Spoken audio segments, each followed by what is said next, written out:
'di ba, mambubulabog, manggugulo. Hindi ko nakikita ng gano'n. Ako naman, hindi ko naman rin akalain na ganyan ang gagawin ni dating Pangulong Duterte na bibira ng bibira kahit tapos na yung kanyang, trabaho o yung, termino niya, 'di ba?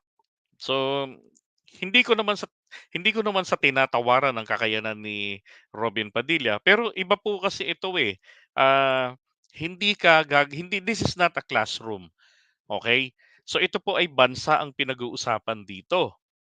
Oh, magiging Vice President, okay. Magkano sahod ng Vice President? Oo, walang mandato ang Vice President, okay. Oh, pero yung pasahod natin kamusta? 'Di ba? So, siyempre hahawak 'yan ng isang trabaho sa gabinete ng, pangulo. O ano yung hahawakan niya, ano yung nababagay sa kanya? Ang tanong, magiging ba siyang effective doon, 'di ba? O dito na nga lang sa trabaho sa Senado, eh, na kung tutuusin, eh, hindi naman ito gano'n kahirap yung mga pasikot-sikot, 'di ba? Oh, pero kamusta naman? Hmm. Ang problema po rito kasi kay Robin Padilla, yun bang, madali siyang nadadala. Katulad niyan, dati talagang very vocal siya against diyan sa China, sa Chinese policy sa West Philippine Sea, 'di ba, sa atin. Ngayon, dahil nakita niya na iba ang stand niya sa stand ni dating Pangulong Duterte, o ngayon good luck, kamusta na, 'di ba? And then dito sa stand niya sa, charter change, siya yung kauna-unahan na senador na nagsulong ng panukalang batas, dun sa dahil narinig niya yung salita ng pangulo, eh. So sabi niya, "This is a go signal." 'Di ba? Nagsulong siya ng economic tiyatya. Akala niya shoot sa banga. Pero sa akin okay lang yun na sinubukan niya, 'di ba? Kaya lang ang problema, wrong timing dahil wala pala sa priority ng pangulo. Pero hindi sinabi ng pangulo, "Tigil mo 'yan." 'Di ba? So, it is just a matter of priority kasi maraming ibang dapat na ano, eh, na unahin ng pangulo. So, hindi na rin po niya ito nai-push. That's the economic tiyatya. Ngayon nung ang pangulo natin, eh, nagsalita na naman tungkol diyan sa ano, sa amyenda sa Constitution, tumira na naman siya. Kaya lang at this time, yun pang pinaka-aayawan ng lahat ay yung, pagbabago sa political provisions ng Constitution. Eh, problema nating isa pa, eh, yung sikmura, 'di ba? So, dapat po talaga yun ang uunahin natin bago 'tong, ibang parte ng ating saligang batas. Now, dahil po sa wrong timing niya, hindi naman natin siya ngayon madinig na nakikipagbardagulan sa Senado para maisulong ang economic tiyatya. Bakit? Dahil ba tapos na yung time mo na ikaw ay nagsulong nito tapos hindi na aprubahan? My goodness, and this is what I was expecting from him. Ipaglalaban niya yan regardless, 'di ba? Kung sino yung author, ipaglalaban niya 'to, or baka i-ano niya, um, resubmit niya, 'di ba? Baguhin niya yung kanyang, diskarte ron sa, economic charter change yung proposal niya. Oh, pero wala, 'di ba? Parang nakaabang lang sa kung ay naku, 'di ba? So, I don't think na mananalo 'yan kasi siyempre marami na nga nagsasabing nabudol ako ni Robin, 'di ba? Eto lang naman 'yan, eh, hindi naman para sa ano kayo na, kung ayaw niyong kayo po ay mapulaan, 'di ba? Ilagay niyo sa, nararapat ang inyong sarili. Gano'n lang 'yun, hindi ito panlalait na, "Tangina akala mo kung sino kang pogi, Eh, hindi naman po ako lumalaban ng papogian, paitiman puwede akong lumaban, sumabay pa kayo, 'di ba? Ang, sa'tin dito, eh, 'yan, sabi ayaw na niya ang i-kontsatsa kasi ayaw na ni Duterte, eh, 'yun na nga, eh, 'di ba? Walang paninindigan. Okey na sana vice president ka, wala ka namang hahawakang trabaho, eh. Eh, meron kang paninindigan, 'di ba? O ano yung sinabi mo, paninindigan mo, gagawin mo talaga, 'di ba? Eh, kaso wala, eh, sa pula sa puti kung saan ang ihip ng hangin ng amo, eh, doon siya, 'no? Sabi ni Angelita Marcos Almonte, "I don't think he has enough knowledge." And that is proven, ma'am. Proven po talaga 'yan, 'di ba?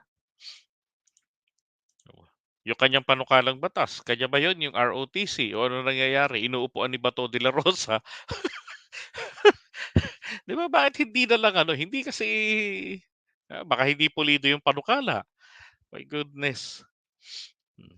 Yeah, that's what I'm saying, wala siyang paninindigan, 'no. Akala niya kasi noon, dahil isinusulong ni dating Pangulong Duterte yung, federalismo, at yan, nagre-require yan ng charter ng, talagang total, revision ng saligang batas. So, akala niya pagkaupo niya papatok sa tao, 'di ba? Kaya lang hindi maganda, oo. Ang naging resulta nung kanyang, economic tiyatsa noon. Tapos ngayong, perfect timing na, hala na 'di na natin marinig si Robin Padilla, anong nangyari, 'di ba? Magpakita ng jutay na uten. Ay naku, 'di ba yung mga ganyan lang ni Robin, parang isip bata kasi sinasadya niya lang yan, eh. Yeah, I know. Thank you, thank you. Mm. At kakatapos niya lang. Ako rin kakasimula ko lang din. Okay, so iwan po natin 'yan, si ano, si yung tambalan na 'yan sa ikasasama ng bayan sabi ko nga kanina, eh, tambalang Sara Robin Padilla. And then goodbye Philippines. Ay naku. Okay, so ito naman pag-usapan natin. Eto sabi, ROTC bill, hindi naman siya ang, siya nagka-ROTC. Si Digong nga nag-med-cert lang, para makapasa sa ROTC. Alam niyo pagka mga artista ganyan, nakakalibre sila, dahil artista, 'di ba? Tapos yung iba naman magpa-project-project na lang yung iba. Hmm, yung ano nag-med-cert lang, 'di ba? Yung mga hikain, yung mga gano'n. Kaya tawa nga ako dati nung college ako, nag-ROTC kasi bago ako maglaro ng, varsity ng judo. So, I had ROTC, that's for 1 year. Eh, may hika, may med-cert, anak ng tutsang nakita mo nagyoyosi. Talagang, pagkatapos ng isang, stick ng Marlboro, tira na naman uli yan, mga mahilig sila sa Marlborong pula, eh. Hmm, yung iba naman Philip, wala na Philip ngayon, eh, hindi naman kasi ako nagyoyosi, oo, 'di ba? Yan, si Tulfo lang malakas bumangga kay Duterte. Yan, si Panelo ba ang, nagtambal diyan sa kanila? Panelo? Well, of course merong ano yan, may go signal yan, 'di ba? Oh, wala bang audio? Kasi hindi ako nagsasalita kanina. If i-fast forward niyo na lang po. ExCon walang ROTC. Sa ikababagsak ng bayan, aksaya ng pera ng bayan ulit 'pag naging VP, si Robin at President si Sara. Siyempre magiging, ano diyan, ewan ko lang, para sa akin ang dapat niyang kunin 'pag naging presidente si Sara, kunin niya yung spokesperson, tatay niya. Hindi, pero ako talaga ano ko, sa 2028, I go for, Gibo Teodoro and then kung magba-vice si Martin, okay, no choice, 'di ba? Kasi gusto ko kay Martin ano, senador, tapos hanggang sa maging Senate President siya. Panelo kasi name niya, akala niya panalo, 'di ba? Gising mga kababayan, 'wag na po nating iboto, ayan. Yung nung ROTC ako, natatandaan ko medics ako at taga-alaga ng nahihilo sa init. Yegi both Eudoro. Okey, sir no comment at si, no comment yung, presidente is, no comment, yung isa no common sense, my God, 'yan. Buti mga Taiwanese makabayan, ayaw nila sa kandidato ng China. Kaya nga, dito sa'tin ay naku. Okey, pag-usapan naman natin yung susunod, kaloka 'tong mga 'to. Naku, si Harry. It's Harry Roque. Ayan, oh.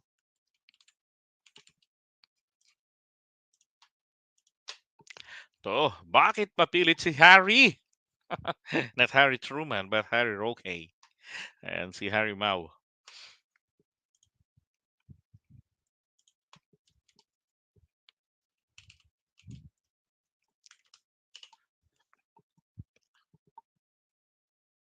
Magandang araw ho sa inyong lahat, mga kababayan. Ako po si Johnny the Bagger, ang inyong abang lingkod. Pag-usapan natin ngayon ito, bakit nga ba mapilit si Harry Roque na makipag-usap na nga daw dapat si PBBM kay President Xi ng China?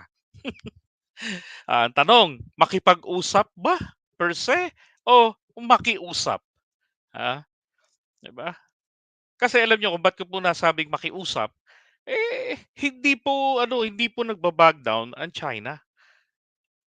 So ano ang stand nila sa mga talks? Ini-insist din nila yung kanilang paninindigan. Saan tayo rito? 'Pag sinabi natin ng pula, ah, ang pula sasabihin nila, polpol.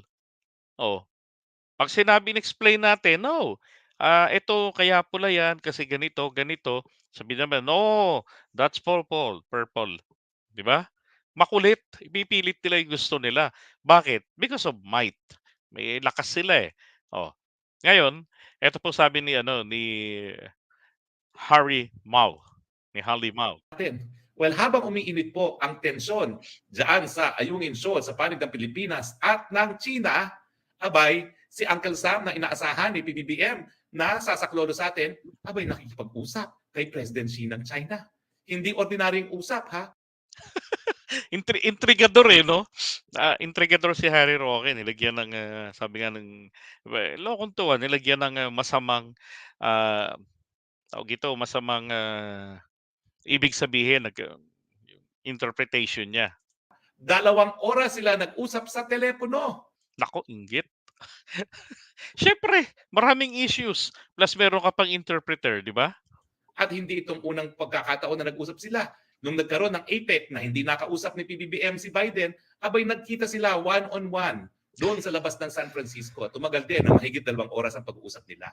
Anong ibig sabihin nito? Habang nais ni PBBM at ng kanyang mga advisors at mga senador na makipaggera sa China, Eto na naman ang fake news niya, eh, 'di ba? Sino hong si Raulo, sa pamahalaan ang magnanais na makipagyera tayo? 'Di ba? Hindi po nangangahulugan na iginigiit ang ating karapatan, tayo po'y naghahangad ng digmaan. Para tayong ano niyan, naghahanap ng sakit ng katawan. Pero hindi po naman dapat na ma-misinterpret na kapagka ipinaglalaban mo ang karapatan mo, pinaglalaban mo yung sa atin talaga, naghahanap ka ng kaguluhan, naghahanap ka ng giyera, 'di ba? At saka China wala namang banta na giyerahin namin kayo. Oh, meron silang ibang estratehiya na hindi natin nagugustuhan dahil nagiging delikado at mapanakit, 'di ba? Pero pagdating dun sa yung giyera, my goodness, alam na alam ng China 'yan. Kaya nga sila mismo, nakikipag-usap dito kay Joe Biden and also willing, 'di ba, for, talks with PBBM. Kaya lang, alam naman rin po ng presidente, alam na rin naman na po natin kung ano ang gagawin nila. I-insist lang nila ang kanilang kagustuhan. Yun ang pag-uusap na gusto ng China. Saan ka lalagay dun? 'Di mauuwi ka po dito sa makiusap. Katulad na naman ni dating Pangulong Duterte. Nakiusap, yun ang masakit nun. Nakiusap ng, ganun-ganun lang, mabilisan. Hindi natin alam, 'di ba? Meron na agad 2016 agreement para makapangisda sa, sa Baho de Masinloc, kapalit ang mga Tsino makakapangisda at makakapagpatrolya rito sa kabuuan ng ating, EEZ. Di lugin-lugi tayo. Kumbaga ho, binigay natin sa kanila ay hinliliit. Ang naging kapalit po, buong kamay. Oh, pasok, Harry.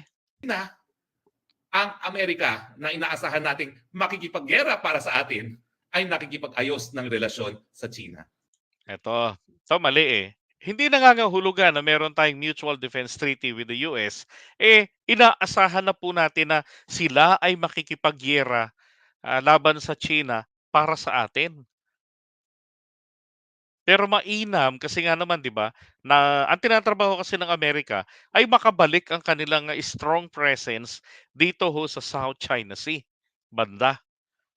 At ngayon ito po namang, island chain nila, talagang napagtanto ngayon ho na mas kailangan talaga ng Amerika ang Pilipinas. Bakit?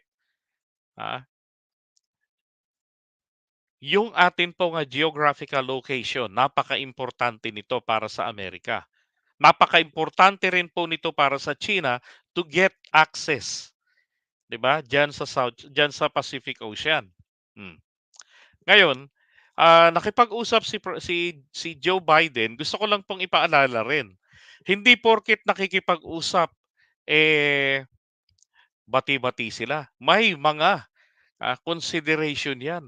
Na kapag hindi na-meet ng isa, puwedeng mauwi sa hindi magandang usapan, 'di ba? Ika nga, okey na 'yung sa mabuting usapan, pero kapag 'yung sa hindi na magandang usapan, 'yun na 'yung problema, 'di ba? Oh, Ano namang mensahe ang pinadadala dapat sa atin yan? Kung yung inaasahan natin na makikipaglaban sa atin nagnanais na mas mabuting relasyon sa China, bakit naman nila sisirain yung relasyon na yon dahil lamang sa Pilipinas? tama, 'di ba? Ang Amerika, ang China, nagsabi na nga rin ang China noon sa Washington last year na, "We don't want hot or cold, or soft war, um, with the United States of America. The world needs China," sabi pa nga ni Xi, 'di ba? So, ang problema natin dito na dapat na maintindihan dito ni Harry Roque, ang paggigiit sa karapatan natin diyan sa ating economic rights ay obligasyon po ng presidente ng Pilipinas. Kaya nga si dating Pangulong Duterte nasisira ngayon sa mga tao dahil po sa pilit na pagkiling niya talaga, hindi pagpilit kundi, kusang loob na makikita mo kasiyahan ang pagkiling niya sa interes ng China. 'Di ba, na to the point ipamigay na lang daw ang West Philippine Sea. Tubig lang naman 'yan, walang island na dapat ng pag-awayan, 'di ba? Ewan ko ba. Ay naku, Kaya Harry, gising, gising, gising yung mga nananaginip na napaka-importante natin sa Amerika, hindi po totoo yan. Dahil kita nyo yung mga kung hindi tayo importante sa Amerika, okay lang 'yun, 'di ba? Okay lang 'yun, pero hindi nangangahulugan, Harry Roque, na dapat itigil na ng gobyerno natin ang gigiit sa ating karapatan diyan, ang ating economic rights sa West Philippine Sea. usapan nila magpapakita na talagang importante sa isa't isa ang Amerika at ang China. Well, ano bang pinag-usapan nila? Well, ako po, binasi ko lang sa official summary ng White House at sa official summary ng spokesperson ng China. So ano po napag-usapan nila? No? Well, marami po silang napag-usapan. Hmm, Una-una, fentanyl. fentanyl. Anti-narcotics cooperation. Kasi ang fentanyl, yan po ay addicting para sa sakit po yan. Pero, yun nga po, no, karamihan na ma-manufacture sa China. So pinag-usapan nila paano masusupil yan. Alam niyo totoo 'yun. Maski sa call center pa lang ako no'n nababasa ko na 'yan, na 'yan ang issue nila, ang, mga fentanyl. Bakit madaling nakakapasok sa Amerika? Well, actually 'yan naman nakakapasok ng Amerika through backdoor. Dadaan muna 'yan ng, Mexico. And then through Mexico, puro mga online order, parang sa Lazada, kaya nakakapasok sa kanila ng mabilis. Yung military to military communication. O mantakin mo sila nakikipag-usap, military to military na hindi nagkakamali. Tayo, may ganyan din tayong arrangement, hindi naman ginagamit ni PBBM. O AI-related risks at saka continuing efforts on climate change and people-to-people exchange. Ano ibig sabihin ng people-to-people exchange? Yung mga tao, close interaction between the Chinese and the American people. Kasi syempre, ang mainit at mabuting pagkakaibigan sa panig ng mga bansa, dapat nagkakaibigan yung mga mamamayan. I agree, tama naman, 'di ba? O ano pa? Nabanggit po ang South China Sea. Pero tignan nyo ang sabi ng White House. Ha? Biden emphasized the importance of maintaining peace and stability across the Taiwan Strait. O so talagang ang gusto nila kapayapaan sa Taiwan Strait. Anong sinabi? Nabanggit daw South China Sea tapos, Taiwan Strait. Oh, O so talagang ang gusto nila kapayapaan sa Taiwan Strait. Anong sinabi tungkol sa South China Sea? And the rule of law and freedom of navigation in the South China Sea. Ano ibig sabihin yan? Rule of law and freedom of navigation. Alam niyo ang sagot ng China dyan. Well, pinag-usapan nga yan, ang sinagot ng China sa kanilang Ayungin Shoal at yung iba pang pinag-aagawan na isla. Samantalang ang Amerikano, hindi nila sinabi na we will protect the territory of the Philippines. At sinasabi lang nila, rule of law. Siguro ibig sabihin yun, yung pagbabawal sa gamit ng dahas at saka freedom of navigation. Ang gusto lang nila, walang magiging hadlang sa paglalayag ng mga barko na nagdadala ng langis at iba pang mga kalakal galing sa Middle East papunta ng Amerika. Misleading. Bakit? Ah, pansinin niyo sinasagot niya to make it appear play safe. Sabi niya, siguro, 'di ba? Siguro na yung rule of law ayaw lang ng Amerika daw na may haharang kasi nga yung freedom of navigation and overflight diyan sa South China Sea. Okay. At hindi naman daw binanggit ng kasi sinabi raw ng China na amin ang Ayungin Shoal, blah blah blah. West Philippine Sea ganyan ganyan. Okay. Pero hindi naman daw po nag-response ang Amerika na sinabi na, hindi sa Pilipinas yan, ipagtatanggol namin yan. Hindi raw. Unang-una, Mr. Harry Roque, hindi po dapat ang China, hindi po dapat ang Amerika ang magbabanggit niyan na ipagtatanggol namin. No, no, no. Ipagtatanggol namin ang Ayungin Shoal kasi yan ay sa mga Pilipino. Hindi. Yan ay obligasyon ng bansang Pilipinas, obligasyon na pangalagaan, obligasyon na linangin dahil po ang biyaya nito ay exclusive po tayo ang makikinabang. Kaya nga exclusive economic zone. Oh, pero rito kay Roque, hindi binanggit daw sa usapan na um, paglalaban ng Amerika. Alam mo kung binanggit ng ni President Biden 'yan sa pag-uusap nila ni Xi, palagay ko talagang hindi maganda ang kahahantungan niyan. At 'yan po ay magsisilbing friction against po sa atin, 'di ba?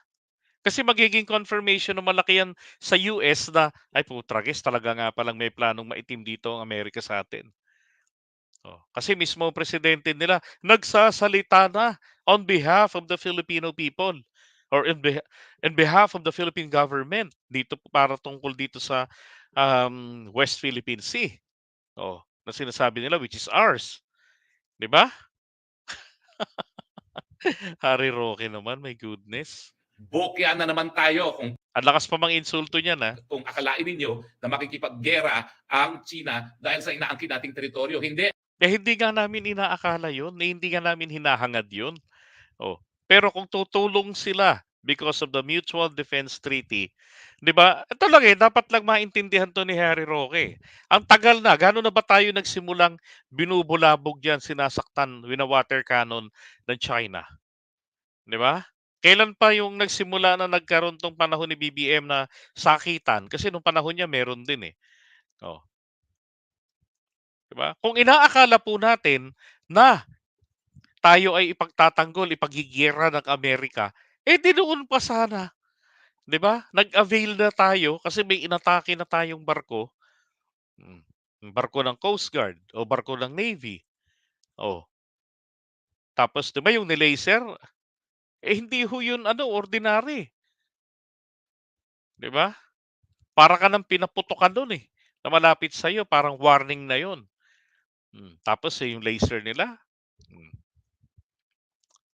nako Harry Roque. Nananakot lang. 'Di ba? Malinaw. Ang sabi lang ni Biden, concern for the rule of law and freedom of navigation. Wala siyang sinabi. Ang tawag nga niya, South China Sea, hindi niya tinawag na West Philippine Sea. Hindi nga niya matawag na West Philippine Sea, pa tayong maasa na sasakluluhan tayo pag nagkagulod siyan. Kayo talaga, Unang-una, para po sa mga Pilipino ang pagbanggit ng West Philippine Sea because that signifies the portion, 'di ba? Provided Presidential Decree 1598 ng taong 1978 ni Apo Lakay. And then kakalaunan sometime around early 80s, yan naman po ay naging UNCLOS, yung 200 nautical miles, 'di ba? Exclusive economic zone. Pero nauna pa kung tutuusin sa UNCLOS, ito po itong ating sovereign rights na idineklara ni Apo Lakay. gising na kayo sa katotohanan, nananaginip lang kayo. At dahil kayo nananaginip, yung pulisiya nyo, palpak. Ang buong akala ninyo, po pwede nyo inisin ng China dahil sasaklolo ang Amerika. Wala siyang pakialam sa pinag-aagawang teritoryo. Ang gusto lang niya, hindi mahaharangan ng kahit sino yung mga kalakal na nanggagaling sa Middle East papunta ng Amerika. Okay. Grabe, 'di ba? Alam niyo araw-araw ganito si Harry Roque, todong pag-promote. Pareho ng galaw ng ano, ng mga katulad nila Bobby Tiglao, yung mga ganyan. Grabe si Harry Roque. Talagang, pinaramdam na talaga na siya ay para sa China. Ay naku, um, alam niyo yung biyahe naman ng yung mga ruta naman, papunta raw ng Amerika, alam mo ang dami namang daanan, na mula Middle East going to, United States of America. Ang daming daanan maliban na lang po kasi itong mga ano, 'tong mga nandito sa Guam, 'di ba, yung nasa Northern Marianas Island, o yun ang kailangan yung mga kalakal ay dumaan diyan sa South China Sea. Tapos dadaan sa may, tawag dito, sa may Bashi Channel, 'di ba? Eh, mainam pa nga tumagos na lang sa gitna ng Pilipinas, eh. Oh, ay naku, Harry Roque. Yeah, that's correct. Masyadong matabil ang dila, yung bibig. Oo, sabi si Madam Harry Roque, paliwanag niya ngayon, taliwas sa mga paliwanag niya noong, panahon ni ano, FPGMA. Malaki ang bayad niya, sa mga Tsekwa. Oo, totoo nung siya po ay aktivista pa lamang, human rights activist, ano na human rights lawyer, ibang-iba, kontra po siya sa pulisiya ng China at ini-insist niya na itong 200 nautical miles exclusive economic zone, yan ay pag-aari ng Pilipinas or, ah, entitled talaga diyan ang Pilipinas. Aba, nung nadikit po kay Digong, patay na. Nag-iba na ang ihip ng hangin. Hmm, okey. Ewan ko ba, sabi niya, basta pagka DBS, ay DDS, nagiging ano, kamote.